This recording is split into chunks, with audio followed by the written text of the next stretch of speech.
I'm Thomas Ryan of the Lean Farmer. Welcome to another exciting video. If you've watched any of my videos, you know how much I love lean.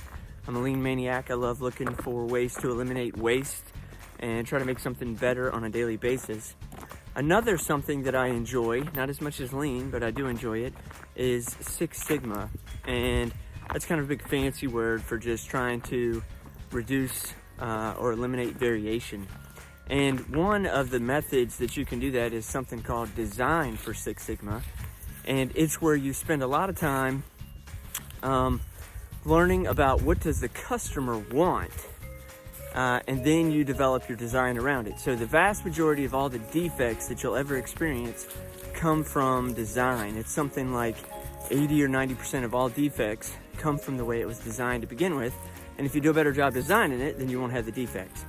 So I'm going to show you some examples today of where I did a good job with the design of something that I recently made. And then I'm going to show you where I did a bad job of a design of something I recently made. And it still comes back to understanding and knowing your customer. So check this out. Okay, so I'm up at the lean coop that we just recently built, and I'm going to show you one of the things that I enjoy about this coop, and that is the nest box. I did a lot of time thinking about this next nest box. You can basically kind of just peek up and look in, grab your egg, and you're on your way. And I like the nest box and its design. But I spent a lot of time getting to know my customer, which are these ladies here. And one thing that chickens like to do, they tend to lay their eggs on the north side of a coop. I'm not really sure why, but you can have a nest box and you can put it on that side, like the south side. This is the north side of the coop, and they'll lay over here, but just not in the nest box. So when I positioned the coop and made sure how things were going to be situated, I made sure that nest box was going to be on the north side. It's going to be the shadier side, the less light side, and maybe that's why they like it, but they like to lay on the north side. And I paid a lot of attention to my hens. And if you look, we've got a variety of hens, right? I've got some big ones, some skinny ones, some tall ones, some short ones. And when we made the nest box, and I think there's 4 or 5 in there, I made them different sizes instead of one size fits all, thinking about the different hens that may be using it. And they like to be kind of in a tight space. So I was thinking about the different size hens I got. And that is the beauty of Design for Six Sigma, is you got to spend a lot of time thinking about what does your customer want before you ever design something. Now I'm going to show you something that I'm not happy with my design. And you can see there's a hen that's drinking out of one of the watering cups. Okay. But the watering system, I'm very disappointed in the design of it. So I put in this big long pipe. There's the rain barrel. The water comes down, comes in the rain pipe, and it fills up the cups. And I put in, I don't know, 5 or 6 of the cups, and I really overproduced in the amount of water cups. I really only needed 1 or 2 cups. So now I've got all this extra pipe. I've got extra cups that can fill up with dirt. I had to go in and put a roosting pole over top of it because they kept jumping on top of the pole and then causing issues. So I had to put an extra board in there that I really wouldn't have needed before.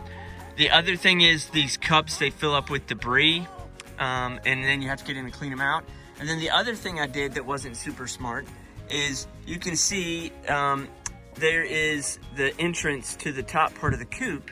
Well, I put the water right there, and all the dirt and dust falls down, and that's what collects in the water cup and clogs it up. So I didn't really do a good job of understanding what my customer needs or wants when it comes to the water, and I should have done a better job of that. And now I've got what I consider a bunch of defects with my water. I got to get in there and clean that out.